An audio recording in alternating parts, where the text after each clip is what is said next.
Hey guys, and welcome to Age of Grogu. And this fine day after Christmas Day. How you doing, Max? Hey, Jason. How's it going? Glad you guys could join What us. up?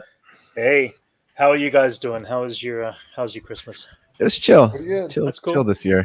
And to everybody out there who celebrates Christmas as well, I hope you had a great day. It was fun. Yeah, I had a very chill day. Of course, Elijah has his birthday on Christmas Day, and Elijah is not with us today. Unfortunately, he's got other things.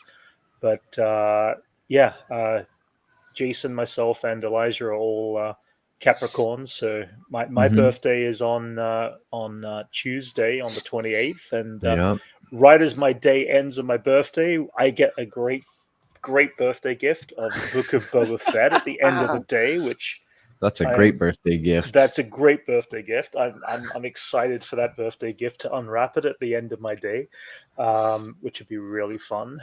We'll of course end up by doing a reaction video to that, and I'm sure we're all anticipating that. Hmm. Yeah, guys. So we just finished Hawkeye last week. We had a lot of things that we really enjoyed about the show. I figured we'd talk a little bit about Hawkeye. So yeah, what were your overall thoughts at the end of the series? I loved it. I thought it was a great Yeah, series. yeah, Yeah. It was really good. yeah, It's like every episode was just great, great stuff. yeah. I actually went and rewatched all 5.5 hours on Christmas Day, That's and nice. How smoothly does it go It together? it went really smoothly. Here's a weird thing. I mean, a lot of people have agreed the last episode seemed a little rushed. There was a lot going on, Mhm. but when you watch it as a 5.5 hour complete story, it didn't feel rushed. It just felt complete because there's lots of little things that went on that went on in the series that you kind of have to revisit and in our reaction stuff, there was moments where I was just sitting there and missed complete lines because I think we were either laughing so hard or whatever.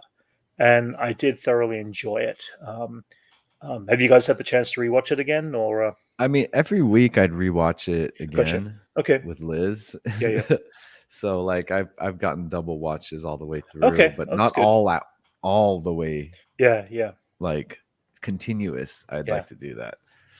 Max, what about yourself? Yeah, I haven't got a chance to watch all of it complete in one sitting yet, but when I get a chance, I'm definitely going It's to do it. definitely worth it. Out of all the shows, I think this is the show that you could easily do it, and it went so smooth. I did not feel Mhm. that time lag or feel slow at all. That there was one amazing moment that I completely missed the first time round when I was watching it. Most viewers might have already caught on to this. It was the scene, I think it was like an episode 4 or 3, when just before Yolana came into the episode, Hawkeye's having a conversation with what's her name, Kate Bishop, and the conversation went something like, Hawkeye saying, there was a moment that I didn't take the shot. And that moment was really special. And I'm glad that I did not take the shot. It was the only time I haven't taken the shot. And Mhm. of course, he was referring to taking the shot at Natasha, going into that actual fight when he first met her, because he was sent to assassinate her. And he made that choice not to take the shot. And then that night on the rooftop, when you have Kate Bishop standing there and Mhm. she pulls the arrow on Yolana, and Oh yeah. Yolana just looks up and goes, no. And Kate doesn't take the shot. It completely mind blowing because it absolutely, I don't know how I missed it the first time around, but I missed it, and it was Yeah. such a powerful It was moment. it was like a setting up. It It was was setting that up. absolute setting up, yeah, and there was just so much going on in that series that to rewatch it and take in that moment, it was Mhm. like, oh my god, that was the most powerful moment in the series for me. What were your thoughts on Kingpin in that last episode, guys? Oh, fantastic! He was wearing the classic family business Yeah. Uh-huh. Yeah, yeah. Hawaiian shirt. Uh-huh. The It was iconic yeah. kingpin. Right. He even had the hat. He had the jacket. Mhm. He had Yeah, yeah. he had everything. It was Right. perfect. Yeah. Vincent D'Onofrio just gives it his Yeah, yeah. all. He's such a great actor. I can't stop praising him enough. Oh yeah, I absolutely. feel like they buffed him for this from like Oh from the yeah, Daredevil yeah. series, you know. Hey there, It's Anthony. like Yeah, he seems to use taking his strength actual differently in this. Right. taking actual arrows to the chest, just like Yeah. breaking them off. He wasn't pulling them out; he's just breaking them. Yeah, So it was it's like so good. still like stuck Yeah. in his chest. Yeah. Man, Anthony you says hi, see happy like holidays, and sorry, just cutting in there for a second. Yeah, Renner was amazing in this series. He really, all of them. Kate Yeah. Bishop also, Haley Haley Steinfeld. Steinfeld Yeah. knocked it out of the park.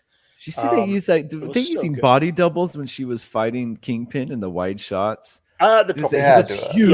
Yeah, oh yeah. And That like was the angles they for use sure. to film him, they make him look even bigger. Yeah, And he really there it's kind of was like Gandalf It when was they great. film like Gandalf next to hobbits. yeah, no, it was The way they great. film Ian McKellen. But yeah, they did a great job of portraying him. Right. He was like the force that I always like Yeah. imagined in the comics. Yeah, I like that.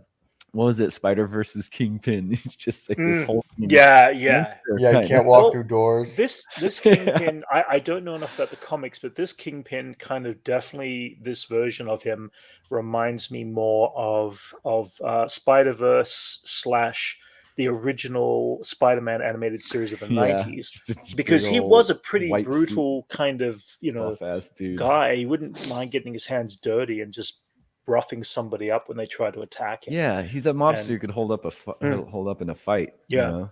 Yeah, Yeah, he's And- the Kingpin in fear New him. York. yeah.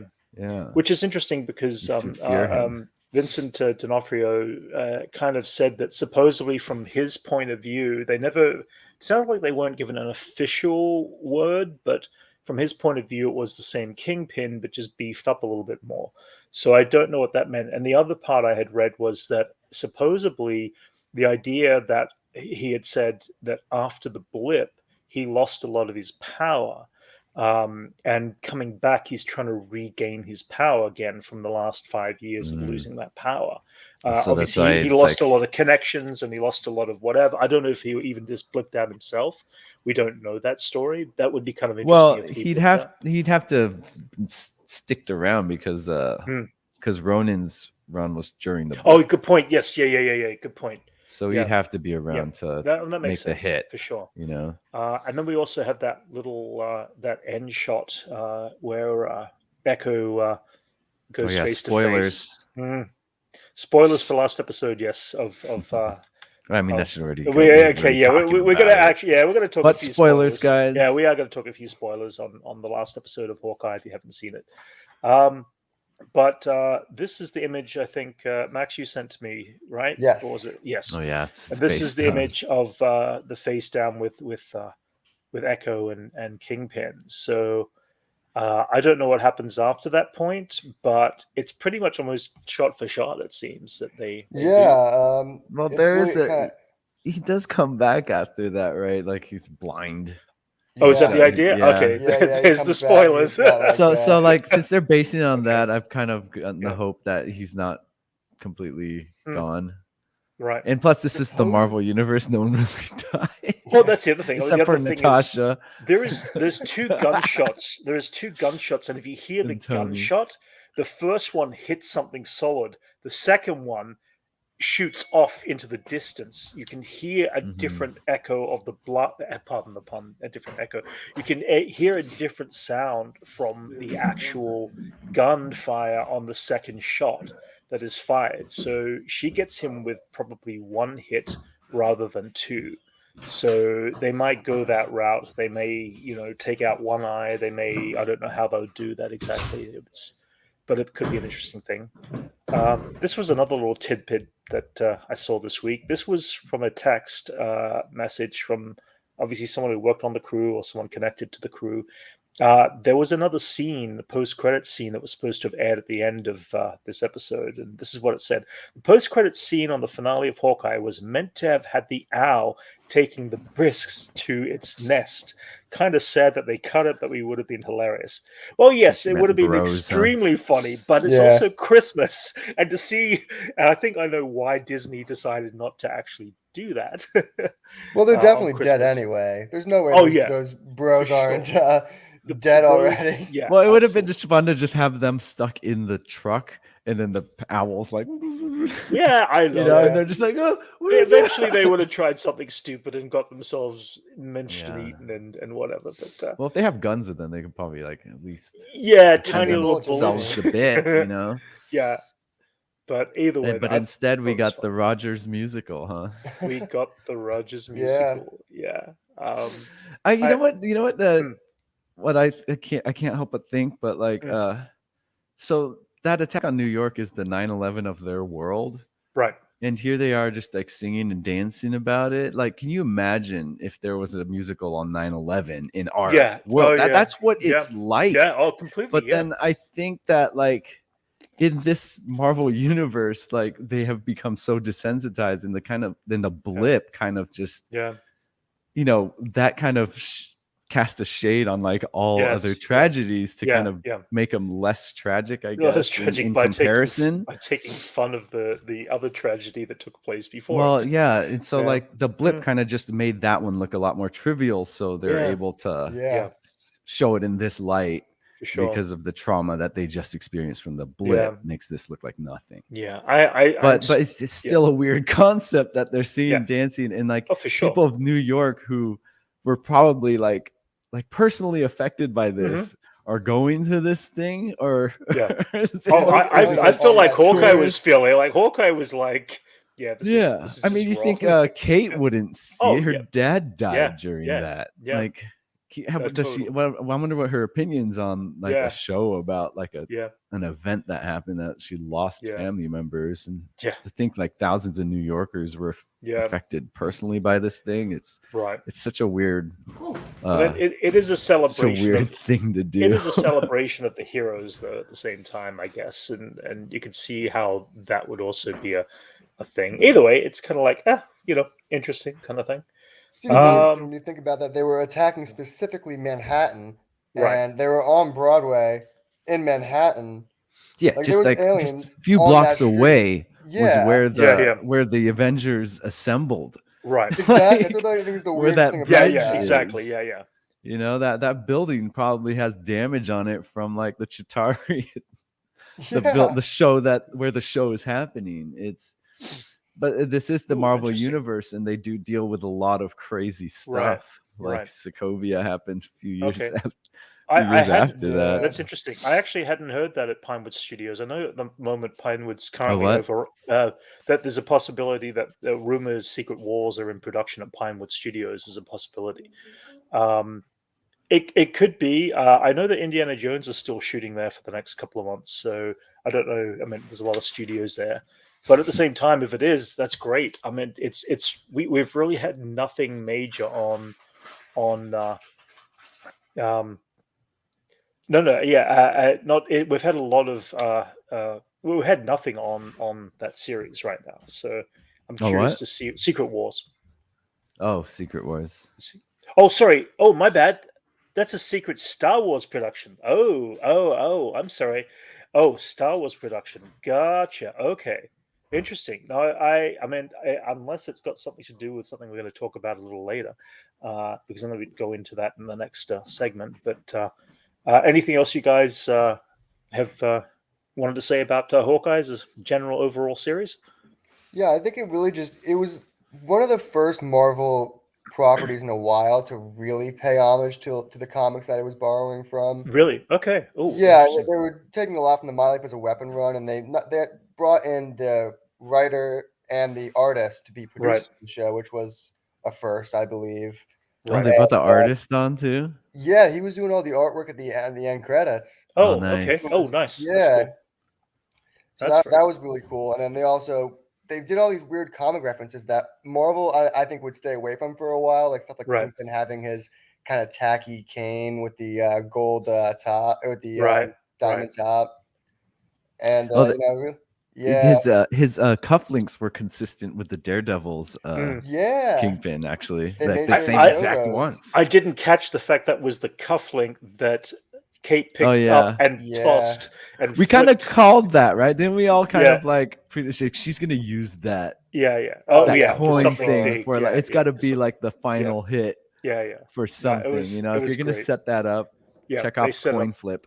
Absolutely, yeah. But she did it with Fisk's cufflink itself, which was kind of cool. But yeah, Max, you go on. Yep. Well, I don't know. It paid homage to a lot of stuff, but it was also just a great show in and of itself, and it set up the Echo show, which they've been teasing a little bit. They announced it as a production, but now we kind of know the vibe of what the show is going to be. Oh, for sure, totally. I'm very excited for the Echo show. Before, I mean, I'm not as, I've got to admit, I'm not as excited about the upcoming shows because I really don't know anything about She-Hulk. I don't know anything about Moon Knight. I don't know anything about any of these other characters. But as I'm slowly being intergested, is that a word? As I'm slowly being ingested into these new characters prior to their series spin-off, I'm invested more into that. If we were to pick up a brand new set of characters, like say the Eternals, where we don't get any background, we don't get any lead in, it didn't pull me in as much as it has right now. Eternals for me wanting to see more of Echo. Well, Echo, those shows, because they're all going to be taking place in New York, I believe.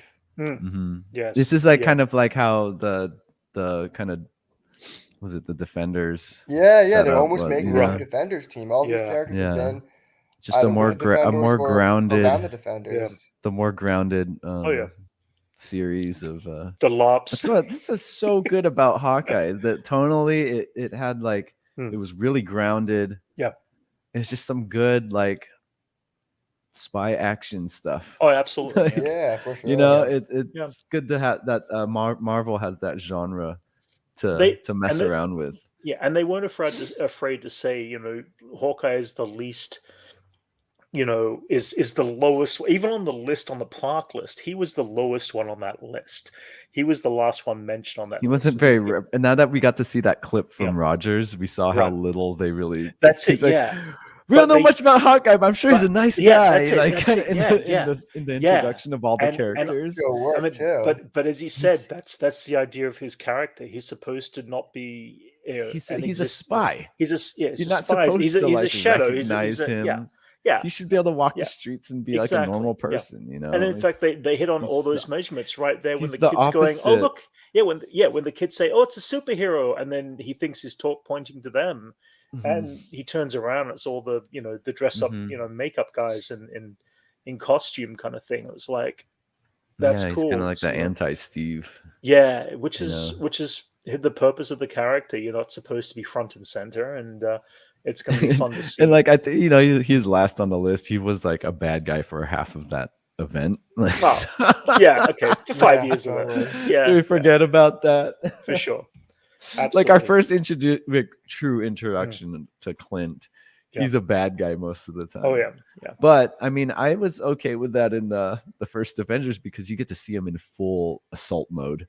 Yes. And that was pretty cool to utilize him against Shield himself. So you're really seeing his like strengths. He could take down a whole fucking language. He could take down a whole helicarrier on his own. Right. Yeah, absolutely. Yeah. With a handful of goons. For sure. And a helicarrier filled with Avengers as well. Well, future Avengers. They weren't really assembled yet, but it was a good showcase of his power. The way they utilized him in the first Avengers, I was okay with that. And introducing him as that is kind of pretty much just a Jason Bourne on your team. Right. Yeah. Him and La Femme Nikita with the Nat. Right.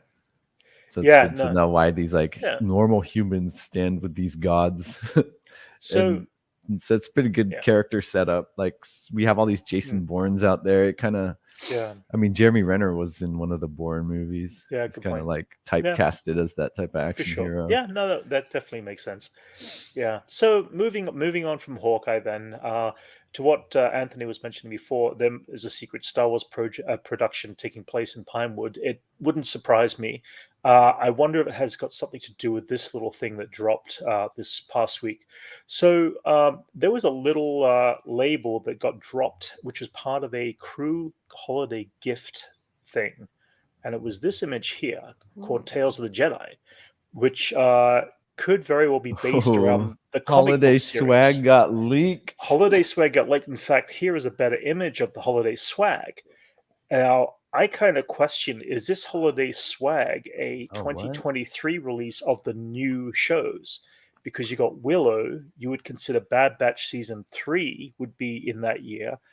Tales of the Jedi and Visions season 2, are they all possibility? What is Tales of the Jedi? Is this our first time hearing about Tales of the Jedi, or am I missing something? The first time we've heard about it in some sort of I saw what Anthony typed and I was like, what's TOTJ? I've been sitting here this Tales whole time of the Jedi. just trying to figure that out. I was like, the what? Yeah, Tales of the Jedi. Yes. It's interesting. Republic Jedi. Yeah, I mean, that's cool. What do you think that is? I'll be honest, I have no idea. It's got something to do with Jedi, I guess. I feel like it's gonna be series. like, huh? It sounds like an anthology series. Yeah, it sounds like they're gonna just talk about like specific Jedi and Jedi history. Yeah, you might see some proto sabers. Yeah, I mean, hopefully that means they started with something that they have been really hyping up, which is the High Republic. Lightsabers. I would like to see a story in the High Republic of the Jedi, and that'd be a great time to start something brand new. You're going to see a lot of expanded universe references, huh? Yeah, hopefully. Probably pulling from. That's the only real source material we have of old, like Star Wars history. Sure. So we're probably going to get a lot of pulls from old legends. They're considered legends now, right? No, it was a series of comics. I actually stopped picking up the I stopped picking up the comics. It was during the Old Republic. Oh, okay, interesting. I stopped picking up the comics after Dark Empire started coming out. I think it was Dark Empire 1, Series 1. I found that Dark Empire kind of boosted up the force powers a little too much on the Jedi, for my opinion. It was 6 years after Jedi, and Luke was basically, there was a clone of Luke and something like that. And Luke, I don't know if it was Luke. That came out wrong, but that's what that was. And was that the I think it Palpatine clone stuff too? Yeah, and it upped the Jedi powers so much it was a bit ridiculous in my opinion. What were they doing? Like examples? It's been so long since I've read the comics themselves. Was it like stopping a whole Star Destroyer? Like, Starkiller did that. Yeah, they did that in the game. That was like a hard part of the game. But this was so hard. But remember, it was Luke Skywalker, and he was that powerful that quickly without any explanation, because we just came off the Timothy Zahn novels where Luke was not much different than he was from Return of the Jedi Luke. He'd have, a few extra skills, stuff like that. And then within a year of that, it was just this weird offshoot of a story. I finished off at Shadows of the Empire, which I enjoyed a lot too. Speaking of like the changing of like Jedi power, I haven't really seen a consistent thing like speed running or how jumping and stuff wasn't. I guess like Luke kind of did it in when he was fighting Vader. Yeah, Luke jumps out of the chamber. Speed leaping, jumping, speed running. But then you have you don't see anyone stop hold a laser in place until like Kylo Ren. Yeah, there was a few powers in the Darth Vader doesn't even do that. He just hit. They let him hit his hand or something. But I guess he's we've seen him hold a laser and throw it. Vader was able to absorb the energy blast the same way that Yoda could take the lightning bolt energy that Count Dooku shot at him and all that in episode 2. That was called. There was a certain force power that was actually in the role-playing game. They specifically mentioned to it, absorb energy is one of your force skills that you can do if you master it, and it means that you can take the power of an energy bolt or a blaster bolt or a force lightning and absorb the blast itself, and and it breaks apart before it does any real damage to you if you do it right, kind of thing. So but as far as holding a laser in place, that's pretty cool. Well, either way, that was like a flex of like millennial Sith kids, it's like you got like Wilt Chamberlain against one of those and one like crazy juggler kids, like who just like do like trick shots and stuff. I feel like there's like a flex that the younger generation has, so it's like, nah, I'm not gonna absorb, I'm gonna hold that in place and like talk to a bunch of people and stuff and do other Yeah. things while it's still Right. Yeah. Yeah. No, I meant. I think that was also a limit of special effects too, where they just Yeah, a little Yeah. bit. Yeah. a little bit, yeah. He's like, you know what, we could do stuff now. So, yeah. Any other thoughts of Tales of the Jedi, guys? Just I'm excited to something is see. happening. Yeah, I guess if it's based on the comics, I As don't it know anything could be. about Yeah. those comics. I will look into it more. It's been a while, but if it's all on the Old Republic, that could be fun too. But it could Yeah. take place in any era. I mean, it is the Tales of the Jedi, so it could be a tale at different points, which takes it back to, as Max said there, anthropology. But I know that Disney kind of said they want to step away from the anthropology stuff. They don't want to go back and do any more Rogue Ones or other one-off stories or Solo and all that sort of stuff at the moment, because I think they're a little worried about doing They're the just focused on the anthropology. shows because they're doing so well. They should, yeah. I'd like to see that myself personally. I'm liking the separation of like something that doesn't have any Jedi in it. Or, yeah, I just want like non-Jedi content from Star Wars, honestly. Right. Well, something tells me we will probably get that in Book of Boba until Luke turns up. Oh God, man! If I see a Jedi, because I was like stoked on like Mandalorian. I was like, oh man, this is so cool. No Jedi. And the first episode, you get a little baby Yoda. Yeah. You're like, I guess there's Jedi in this. This is all right. That thing's cute.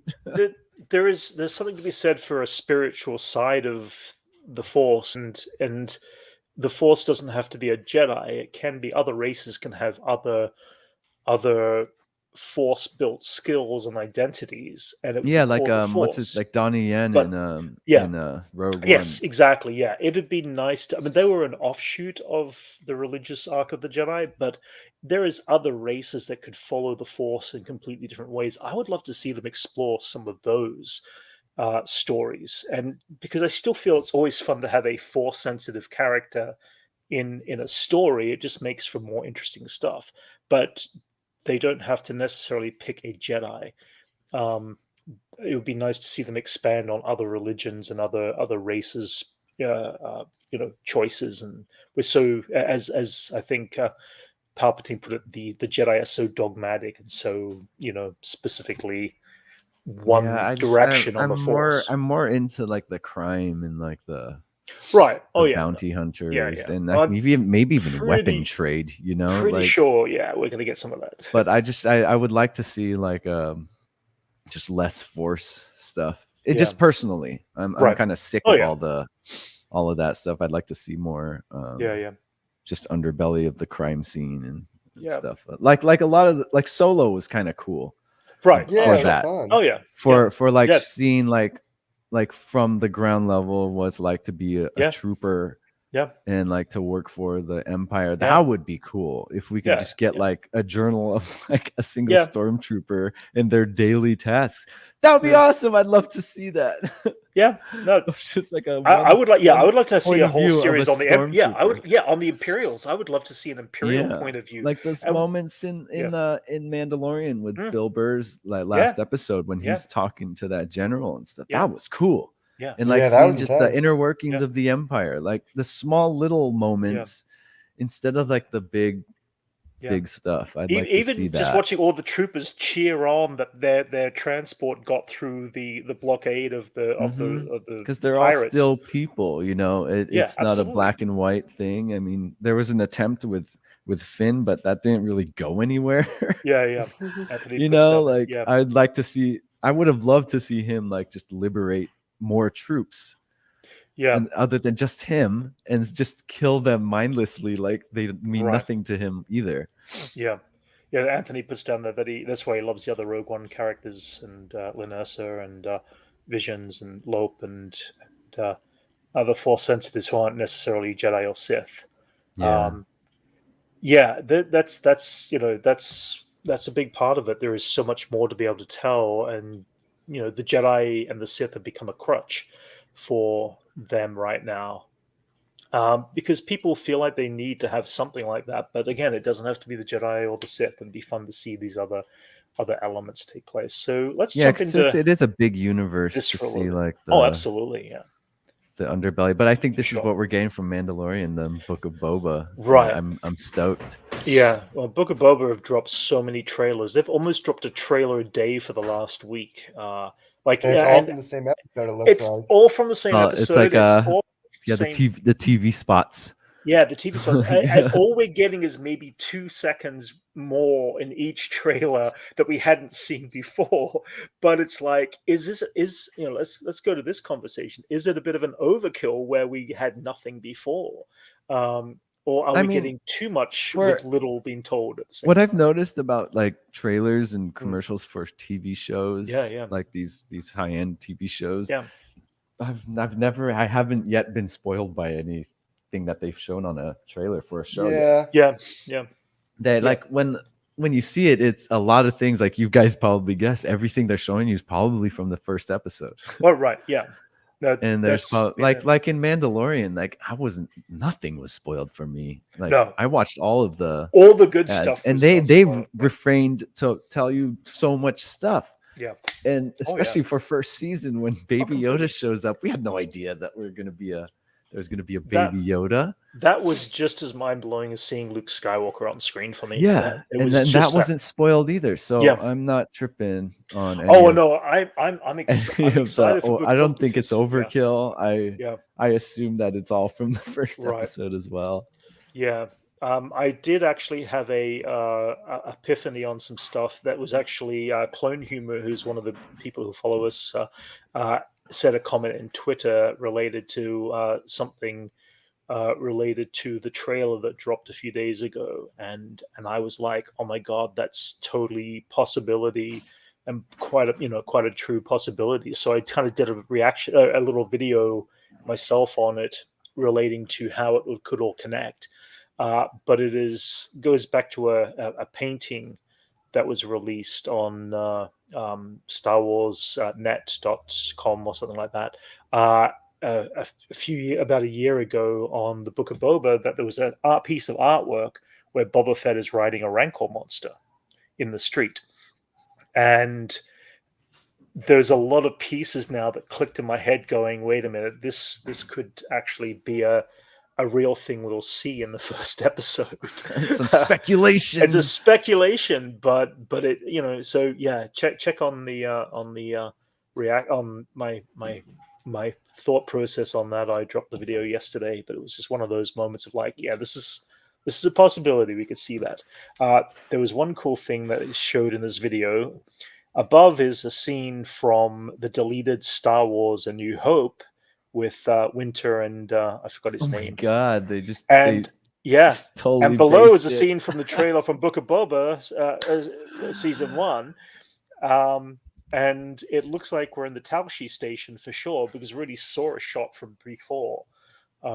So it looks I gotta consider, like, as a production designer, and if you're working on this era of Star Wars, your source material is pretty limited to existing Ralph McQuarrie paintings or cut scenes. Yeah. And if you're trying to go for that look of like the first Star Wars, I'm sure deleted scenes are a good source material for that. Oh, completely. It also makes it real too. Yeah, they were like, we got to make the Tashi station. It's going to appear. It's like, well, there is footage of the Tashi station. That's it. You just got to remake this set.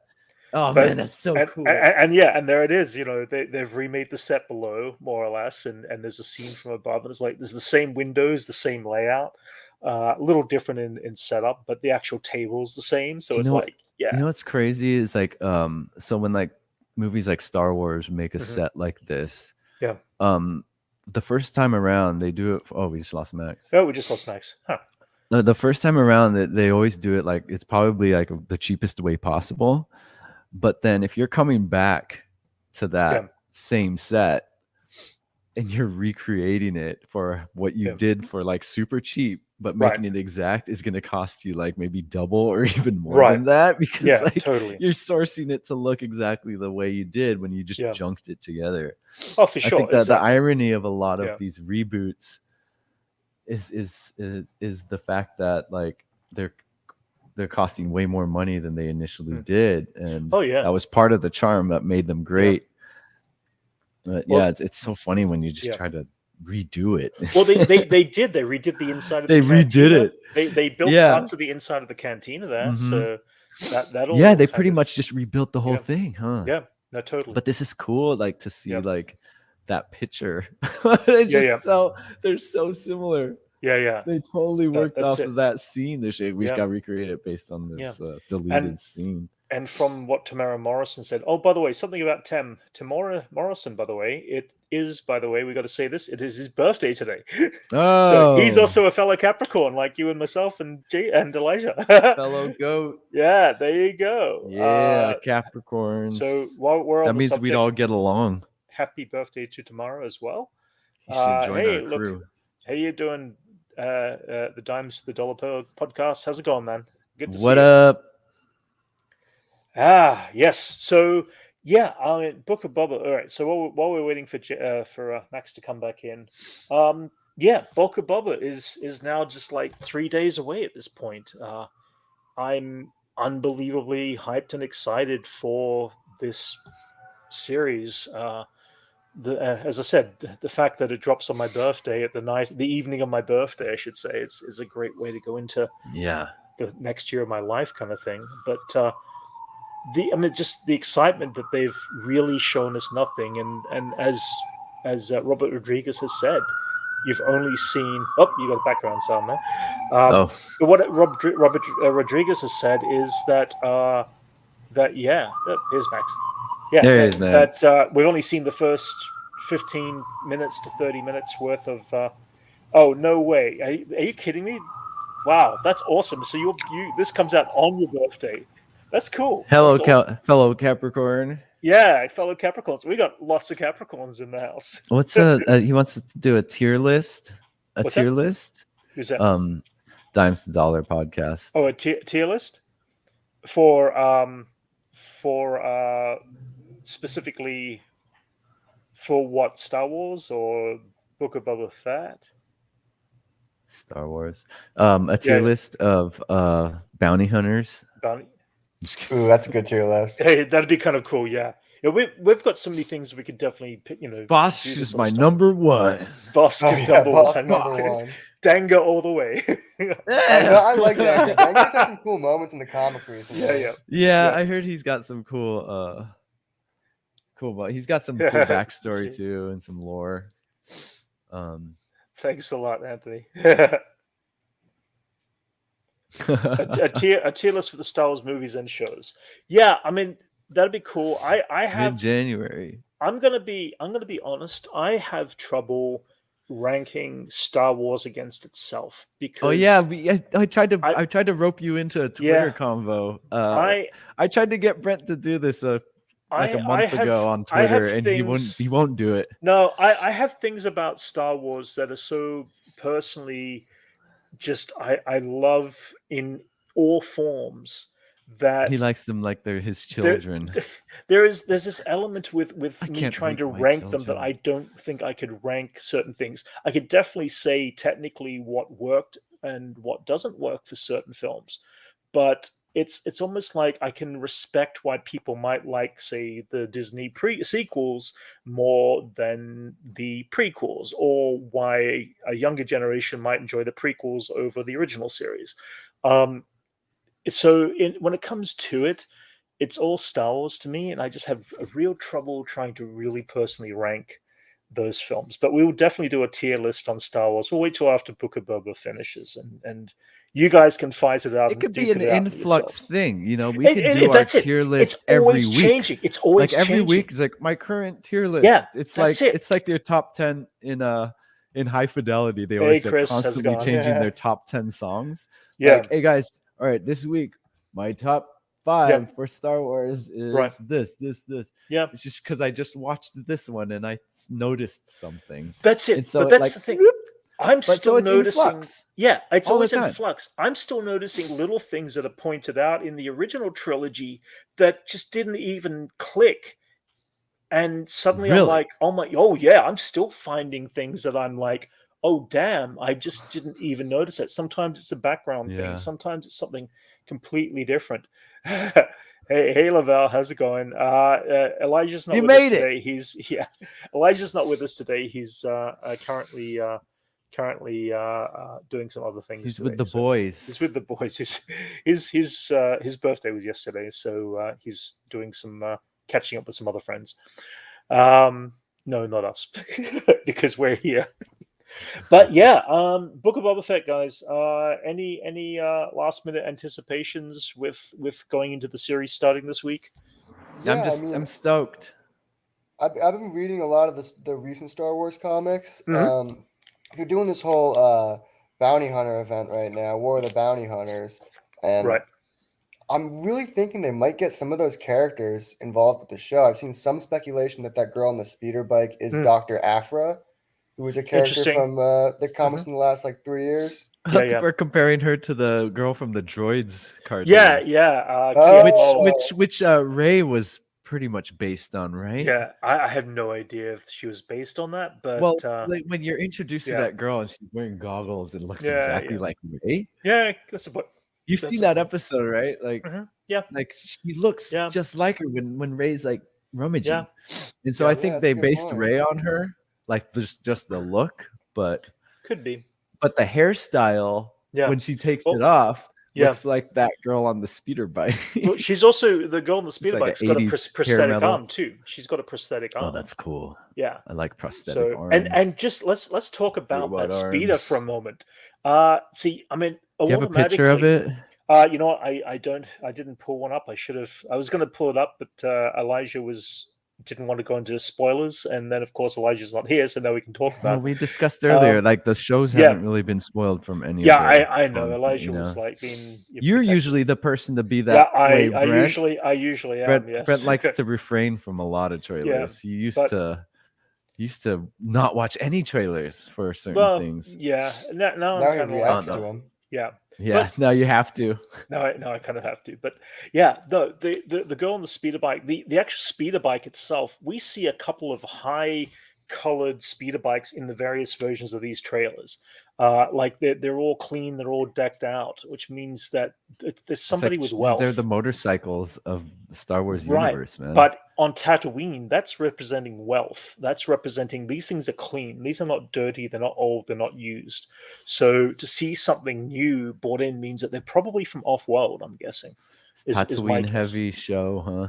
Tatooine heavy show. Again. Yeah. I guess the income disparity in Tatooine is pretty vast. You got your gang leaders and you're just regular people. Yeah. Well, we also get and your moisture farmers are just getting just enough just by. Yeah, we also haven't had the chance. Oh, sorry, we got the chance on this last trailer to hear the Ithorian, the Hammerhead character-based race speak, and it is definitely a different voice than what we heard in the opening, where it was Din Djarin supposedly speaking. There's a different.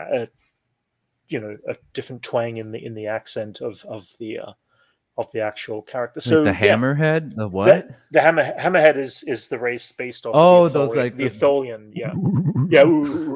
That's do that again, Jason. You got it. the little. Yes. Wait, yeah, that's the Ithorian. I had that. The action figure. He's just wearing a blue tunic. Yeah, that's it. Classic, the classic 70s action figure. Oh yeah, absolutely. But at the same time, we actually don't. We get to hear his voice, so it's like okay, cool. Well, we get to hear the translator develop the voice slightly differently. So they're definitely. Yeah, are we gonna get? You think we're gonna get the cowboy guy? What's his name again? Cad Bane. Oh, I hope so. I hope so. Really. They sound like that too. Yeah. Does he talk? He just talks like. Yeah. He talks like English in the show. Cad Bane does. Yeah. Basic. Yeah. Basic. I mean. Basic. Yeah. But yeah, I mean, we're all excited. We're definitely going to be bringing reaction videos, and definitely next weekend we'll do a full-on roundtable on the first episode, and get people's thoughts on it. It's a holiday for us here at Age of Grogu. That's it. When Star Wars content gets released, it's a national holiday for us. Yeah.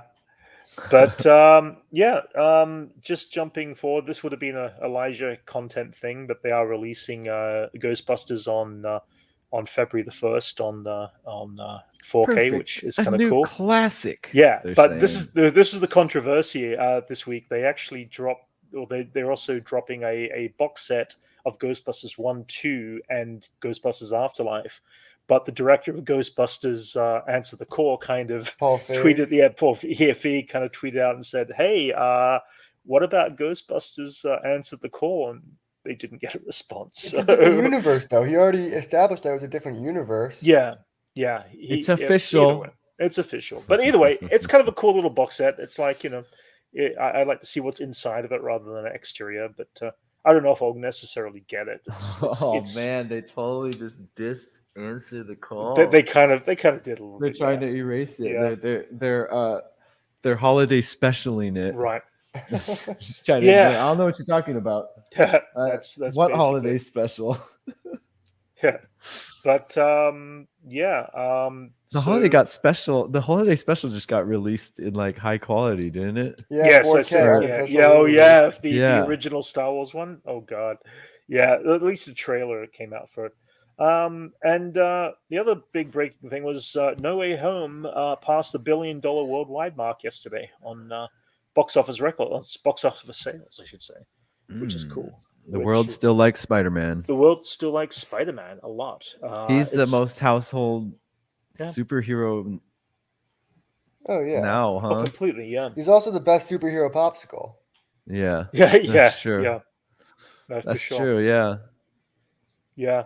No, it was it's cool. I think this film's going to stick around for quite a while in the theaters. I'd say, I don't know. Do you think it'll get as close to Endgame?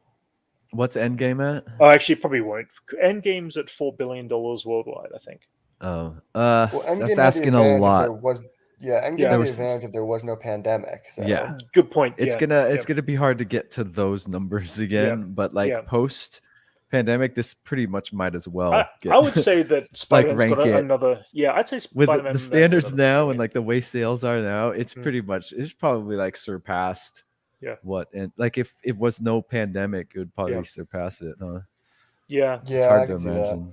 It would have been that up alternate there, universe. Sure. It would have been definitely up there. But either way, it's sparking continual interest. People are still seeing it in the theaters a week later. We can't talk Matrix because Brent hasn't seen it. Yeah, it was awesome. Awesome. But we liked it. I enjoyed it.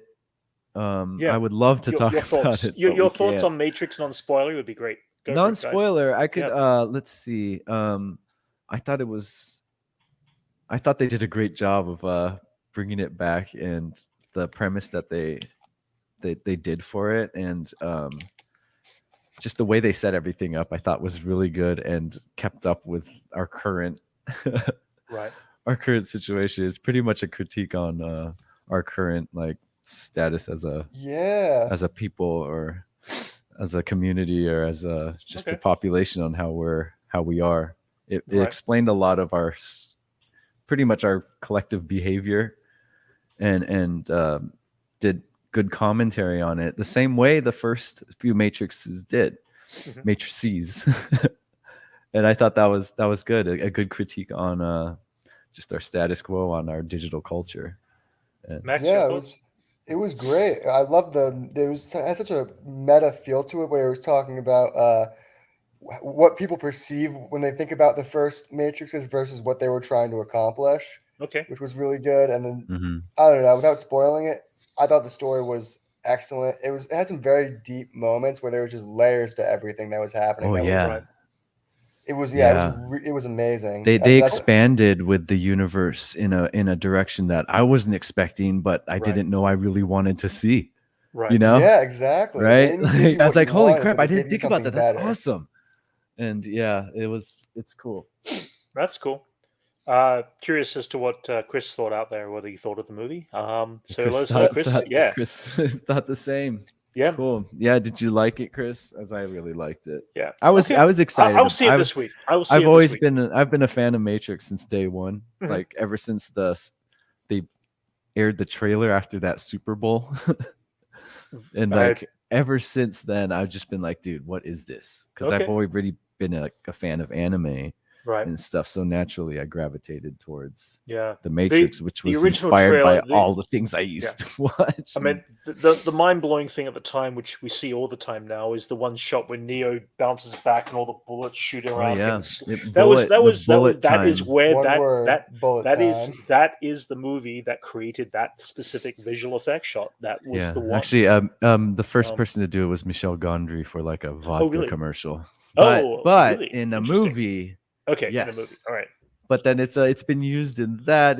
There have been like at least like hundreds of parodies. That year alone, there's been like 20 parodies on the bullet time Matrix, and then like the bullet time thing is used all the way up to like what Sherlock's wedding, wedding in Sherlock. The bullet time.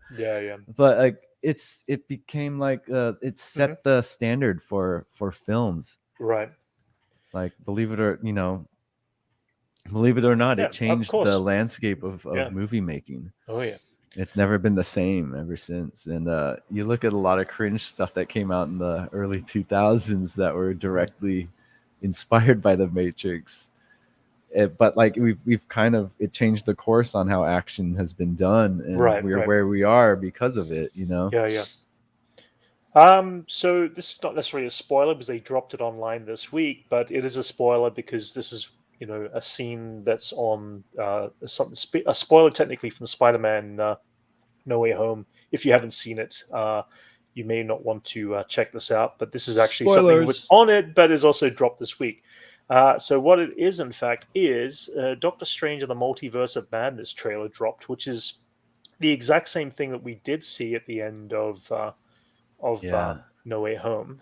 We just got to pause it and pause it and have a good look. So I've got some moments in here. I was just gonna kind of break down. We see Doctor Strange that is coming out of looks like a damaged, war-torn city, and we see this image here, of course. And of course, if you've seen What If, and if you saw What If, it's the exact same effect that we saw in What If. It's a lot more closer than I thought. Oh yeah, no, it's I saw it in the theaters. I was like, oh, it looks like it reminded me of it, but it's spot on. It really is spot on. It's like exactly the same thing. No, totally. Oh my god, we're just gonna get like, it's gonna be so crazy. Yeah, and this looks like our Doctor Strange. He's wearing the red cape. I think his cape is black by the time he gets through to the other 616.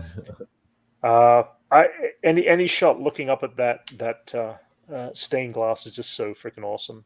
I love it. We see this shot in the street. People are running. Obviously, something's going on in the street. So I don't know I don't know if this is something that's regular, everyday Doctor Strange stuff, or whether this is just the overall magic people story mucking about. Yeah.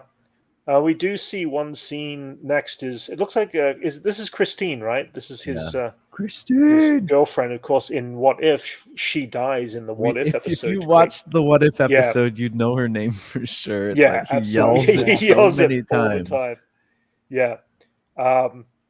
No, which is kind of cool because it looks like Doctor Strange is getting married. This looks like our Doctor Strange here, not the ultimate. Is he getting married, or is he is he at the altar?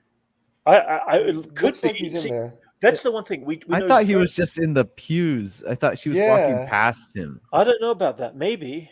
I mean, because like in movement, like when you look at the picture, it looks like he's waiting for her, but I think she walks just past him to make it look like he's just crossing. Oh, I mean, could be. It also mean we're not too sure. We don't know anything about Doctor Strange's personal life outside of we know about his relationship with Christine has been friend zoned, right? But they didn't really. But they haven't delved into it the last 5 years. Snap. Yeah, we haven't really known. Maybe he snapped out. She didn't. She met someone. She's getting married. Possibly. That's it. Was he snapped out? Yeah, that's okay. That makes complete sense. Because he is not standing at the altar. I doubt it. I mean, he could be. We don't know. It could be another version. It also could be chat. Tell me, please. that it could be also a alternate reality of Strange. We don't know yet. We don't know how crazy this is going to be. But this current Strange, we know that they've had a fling or maybe, and they're post that them dating each other and they're just friends and the friend zone. But we know that a relationship with Christine is not happening for Doctor Strange anyways, because that is they haven't delved into it since the first movie at least. So only like in the What If, and that it can't happen, I guess. So this young lady with the star on the back of her jacket, do we know anything about her yet? America Chavez. Everything. Yeah, it's America Chavez. She basically is one of the most OP West Coast Avengers, Young Avengers. Okay. She's got like ridiculous powers with strength, speed, all that. But she can also punch through the multiverse. Ooh. How? Yeah, she's like a multi-dimensional character, right? Kind of, yeah. Power Girl. Yeah, she could like basically, I don't want to say break the multiverse, but can punch through it to get through it.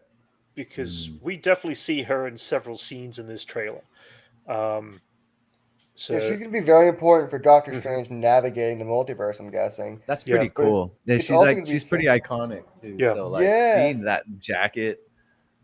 Yeah, it brings a smile to my face. I don't know anything about her character. That's why I'm asking. It's like, well, she's a West Coast Avenger, Young Avenger, which means that she's going to be very close with Kate Bishop and probably Yelena. Cool. That and some good inclusion for the Latinx community. Oh, that's cool. Yeah, that's very cool. This was something that somebody noted on online that something was like, oh my god, they're probably right. I can't confirm or deny it. But the split of the Marvel logo is actually split between all the Marvel logos of all the other other stuff, including supposedly X-Men, including Raimiverse. The Raimiverse. The cracks match his watch. Okay, that's interesting. Actually, hold on. I gotta go to the bathroom real quick. Yeah, go for it. Yeah. But anyway, so Max, I mean, if this is cool, if this was actually like the right thing, that's like they're definitely cracking and fracturing the logo, which is kind of fun. Yeah, but there's so many rumors online for who might appear, and you know, at this point, it looks like all bets are off the table. It could be anyone from like the X-Men cast, Fantastic Four cast. You're right. It could be a lot, but for sure. You know, there's certain things I'm hoping to see. Right. I have a feeling that they're gonna pull from this this book, the Hickman's New Avengers, Jonathan Hickman's New Avengers, where there's this group, the Illuminati, formed by Doctor Strange, Iron Man, Black Bolt, a bunch of these people who all hold the Infinity Stones, and I think that's going to lead into their secret wars, because they're going to find out not only is the multiverse breaking, they're converging, which means that they're going to have to battle it out. Right. Okay. What are you guys talking about? We're just talking about. I'm talking about. I have a theory about the Illuminati is going to show up in Doctor Strange, Multiverse of Madness. We see Reed Richards. Yes, like in a Black Panther from a different universe, and a Namor maybe. Yeah. Wait, who's in the? Who are the? Bolt. Yeah, who else? Black Bolt is one of them. Was in it, and they kicked him out because he called them out on their bullshit. Black Panther, Reed Richards, Tony Stark. Yeah, it's pretty much the heavy hitters of every. Yeah, the smartest people in the world, and Steve Richards the most honest, and they kicked him out. Yeah, it's so weird to have a Marvel universe without the Reed Richards dynamic. Yeah, like he is such a huge element of the Marvel universe, and there's just this huge void of like Reed Richards, and even like Hank Pym is just barely introduced. The super scientists of Marvel have all just been kind of all focused on like Tony Stark just being like. I always kind of bothered me, because I always thought Reed Richards was a much more interesting scientist. He's Marvel's first family, but besides that, I think Reed, he does the most. They do the most with how dedicated he is to science. Like he'll screw over his family, leave them behind. Yeah, the Venture Brothers do a good a good portrayal of what Reed Richards is to his family through like Dr. Incredible or whatever. Yeah. So we think that Reed Richards and Bruce Banner would get along well with each other in this universe? Unfortunately. I don't think they should get along. I think there's always really? Yeah, I mean, Okay. I always think Bruce, it works best as an outcast. Right. And he hasn't really been an outcast for a while. Yeah, fair enough.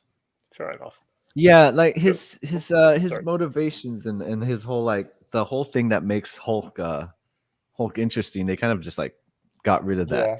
You know, he doesn't have issues controlling the Hulk.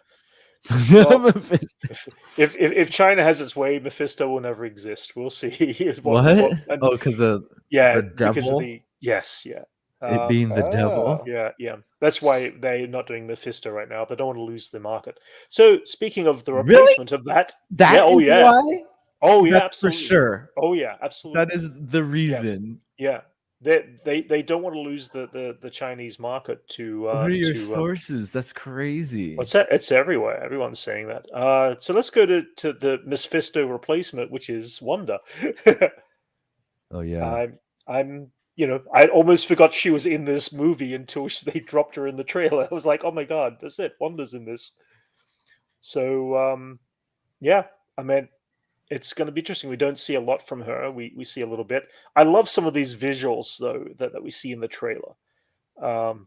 We do see Wanda with the same black fingertips that Agatha had. Yeah, it's because she's been dabbling into dark magic. Yeah, the dark hold. Yeah, maybe she is. Yeah, we also see this guy we haven't seen since the first Doctor Strange movie, which is Mordo. Yeah, Mordo. That's definitely a variant of him, though. He looks too different. Yeah, he's got he's got the dreads and the braids. Still, it'd be kind of cool. I can't remember enough of his character, what he did in the first Doctor Strange film. Actually, it's better. Go back and great actor, really great actor. Seems like he turned into the guy, his character from Serenity. Yes, he's just hunting down. Yeah. Hunting down. He's an operative. What was his character? He didn't even have a name. It was just operative or something like that. Yeah, he was great. He's Mordo's. Mordo's character arc is pretty much that guy, except he's hunting down wizards. Yeah, that's it. Well, it's going to be fun to see. We see a lot of explosions going off where the training grounds. Yeah, and we know that Wong is there as well. So. Oh God, Wong, be safe. Yeah, I know. That's it. It's like, keep Wong be safe in this. Wong series. has been like the connective tissue. He really has a lot of stuff. Yeah. The Shang-Chi universe. Yeah, that is not what I expected. Wong is such a minor character in the comics that they've turned people love him. So cool. They love the actor. That's what makes he was just Doctor Strange's like servant or something, right? Like in the books, he still calls him master. Yeah. Right. I like that. I like that Wong he's the standing what do they call it? The Sorcerer Supreme. Sorcerer Supreme. Yeah. By technicality. By technicality, which is kind of cool. Yeah. Which is going to be interesting. We just see a few other visual shots that are really cool. I don't know what's going on here. Scarlet Witch's magic. Yeah, it could be. Red. The red. Yeah. You are the Scarlet Witch. And this image here, this creature looks like it's just a random attack rather than it looks like actual Gorath, but Loki was saying that it could be who was he saying? Gargantius. Okay, I don't know either character. Do explain. Shumagorath is basically just he does look like that. He's a big eye beast. Okay. But it's just basically there just could be interchangeable magic monsters of evil. Okay. Yeah, just some Lovecraftian. Fair enough. Yeah, Stan Lee and Jack Kirby, they always threw monsters in their comics in the early 60s because those were the real evils with humans, but you have to have those monsters that represent them. Right. You need the good splash pages, Right. And monsters are the best for that. Just think of like Fantastic Four's cover. Just like it's a monster. Or who's Starro, you got Starro for the DC universe. Yeah. It makes a great cover and a good centerfold piece from this shot. This is the shot where he cuts the bus in half. We see the young lady again there. What's her name? America Chavez. Yeah, that's the one. Yeah. Yeah. So she's in quite a bit of these shots. So yeah, I think she's gonna be very instrumental to this movie. I think Doctor Strange is definitely gonna have some trouble navigating the multiverse, getting through it to. So she's there as a guide that will help. She just punches through it. That could be interesting. Best way to put it. She basically just punches through it. Yeah. That's pretty cool. Oh man, some of these visuals are so beautiful. They're just they're so good. Yeah, Sam Raimi really is just stepping it up for the whole Marvel universe. Oh yeah. It's so cool that they're giving him Doctor Strange. Yeah, well, I mean, this version of Doctor Strange, who thought that we were going to get this character in real life? We all kind of suspected that, right? We suspected, I thought he's got to be shown up. You think it's the same? I thought. Huh? What's that? I thought Captain Britain. Yeah, I thought we were gonna get Agent Carter. Right. Well, maybe she'll turn up too. We don't know yet, do we? But that's true. But I mean, just the fact that we're getting this version of Strange. I mean, I want to see this moment when when they really come face to face. We only see a clipping from from opposite ends, but I don't know. I think it's going to be kind of fun to definitely see. You get some good magic fights. I'm all about those magic fights, dude. Yeah, like the Caecilius fight. Oh man. Just running through New York. Right. Still so good. Like going back to that and seeing that scene, and just man, it's a wild ride. Yeah. So good. Sure. They kind of did that in No Way Home.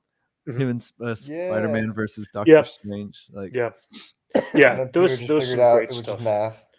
That's what I like about these Marvel movies. You could look up a fight between all the superheroes against each other.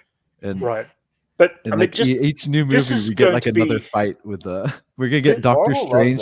Just we're gonna get comics and everything. Yeah, right. Because Avengers, the first Avengers was filled with a lot of versus moments.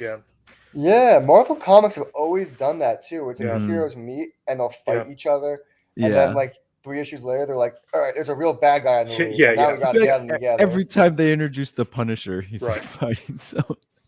Yeah. What is this version of Strange going to be? What is? That's we're going to get a Strange versus Strange on this one. I mean, freaking dope. But the thing is, that Strange is going to be the Dark Strange is going to be so much more powerful than our Doctor Strange. Sure, yeah. That's why he's got some help.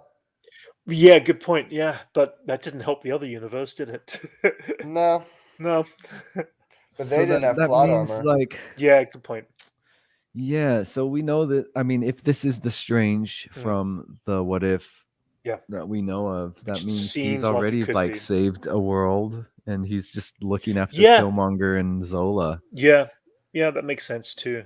That Zola. Oh my god, wow, that's crazy too. Complete Zola. He finally became. Yeah. What we imagine, the stomach. Yeah, torso. Face, it seems like he Zola. might less be of a threat, but at the same time, he's going to be extremely powerful, and and again, another universe that has his Christine alive, and it could be an interesting plot point too. You'll find Christine, and then you think that Doctor Strange looking around and everything melting is a result of him being there. I don't know. That's interesting. I kind of gather that Doctor Strange kind of ended up as part into that universe. And saw it for the first time at that point, but who knows? Yeah, so that makes sense too. Like he accidentally went into that universe, and it's not good there. Yeah. And how are they gonna introduce this guy? It's just I'm just excited to see how they're gonna explain it. Like that's it. Yeah. Are we gonna see are they gonna recreate moments from the What If episode? Oh, that'd be cool. Possibly. That would be awesome. I like he's gonna be the real bad guy though. I think it's gonna be. I don't think so. Yeah, it sounds like Wanda definitely is gonna. I still think that Wanda will have her own personal agenda, looking for her kids, and I think that's going to be her agenda. And the thing I've noticed about this whole phase so far is that we're ending on these weird notes of nothing's gonna be the same anymore. Yeah. Like with the Eternals, you got a giant celestial sticking out of the ocean. Yeah. And with the Shang-Chi, we've been introduced to like crazy mythical, like Eastern mythical stuff. And like and these rings just like a beacon and stuff. So like everything's just expanding. Yeah. Bro, it's exponential expansion on the universe at the end of each current phase. This other than like Black Widow. For sure. Yeah. No, it's either way. I mean, the trailer shows us some fun stuff. We've got till May to kind of speculate. I'm sure we'll get another trailer or two between now and then. I'm just excited. I feel like this is going to be a huge turning point for the entire universe. Yeah. Like, and we're going to be, the status quo after this movie is going to be totally different from what we expected or what we experienced so far. Yeah, which would be kind of fun for sure. Like we're thinking like maybe they'll introduce X-Men in this or something, you know. Yeah, we're talking multiverse. Right. Yeah. So we're gonna get all types of different, and we lose Spider-Man. Oh, you think Spider-Man? We won't see him in the MCU as much. Hey, so I got a question for you because I'm pretty sure we've kind of finished up with that little trailer bit. But Jason, so I was lucky enough this week to get my first NFT, which happens to be this guy right here. I got this as part of the collection of the Spider-Man NFTs that was going, because I got into the first screening and all this sort of stuff. Brent's into NFTs now. He's a collector. I've got one. I don't know what to do with it exactly. I guess it's a piece of digital art for those out there who don't know. It came as a free giveaway, as 68,000 of them or something like that. For the first 68,000 people, and some of them are rare. Mine's in the medium rare kind of quantity, I guess. So it's 30% rarity, which is, I guess, pretty low. But what does that all mean, Jason? What does that mean when you get something that's a rare item on an NFT, and how does that all work? It means that there's fewer versions of that specific type. Gotcha. That's it's what kind of like how playing cards are, right? Or like stuff like that. The rarity is pretty much like based the way Pokemon cards are. Okay. It's just there's fewer of those specific features. Gotcha. Or stuff like that. That's how you create a market that has like some type of value or something. Gotcha. It's an attempt on adding value to a collection. Gotcha. So I've got something that could very well go up in value a little bit in the course of time. So that is the trend. That is what we're hoping for. And that's cool. Well, it's cool that so you had to sign up for a whole new account to pick up this NFT. Yeah. It wasn't that difficult to create. It became one of those simple things. It's one of the things you win it, and it's like, here, sign up. And, that's it. Yeah, that's it. Now, be part of our account now. And, that's it. It's a promotion for a platform or a currency or something like that. Gotcha. Right. Well, your NFTs have also been going pretty well too, correct? And you've just we're going to do a plug here, collection. Folks. We're going to do a little plug here, but this is some really cool stuff of Jason's. So we have an online store now, and it's live. It's the Cowway shop, or right? Is that what is the? Cowway.shop. KOUWEI.shop. It's our. We'll put the link in below. It's our Grogu novelty shop. If you scroll through, there's different sections. There's clothing. We have like two shirt designs on there currently. That's cool. It's not the official Grogu clothing line yet. These are just like novelty prints. Right. These are live drawings that I've been doing on Twitch. I have for sale. You could buy a print of that on like a standard poster size. That's cool. You could click on them. Yeah, if you haven't seen, like, Jason does these designs and they're just freaking awesome. And he does like usually every Wednesday night, right? That you usually online? Usually every Wednesday night on Twitch. Yeah. You could click on the stickers. So you can see the different types. Yeah. I'm just gonna. I really need two screens, so I'm trying to see everything. These are all the sticker designs that you could get. They're all like Vogu style. They're just based on like that collection and that aesthetic. Cool. So I'm stoked. I'm gonna buy a bunch of these stickers. I'm gonna buy some of this stuff myself. You don't get any free from your own work? I don't know. Fair enough. But yeah, I'm stoked. Cool. We've been wanting to release some tangible things for a while, and I just want to let the Vogu fam know that all this stuff is available. These are all stuff I did throughout. Okay. Yeah, these are some of your other drawings. That's cool. That one's wearing Gundam shoes. Got the Windbreakers collection. Yeah. Oh yeah, I saw you drawing a few of these. Yeah. Oh yeah, that's right. Yeah, so it's all fun. All the posters are from my Twitch sessions. That's cool. And yeah, I think I forgot what the sizes are on those posters. Does it say on the top? I can't tell. Yeah, I don't know. That's right. Standard poster size. I remember I had to resize some of them to fit the standardized sizes. But yeah, go check out the shop. Everything's live. You could buy that. The one on the right is kind of a inside joke for the Discord community. Okay. Can devs do something? Yeah.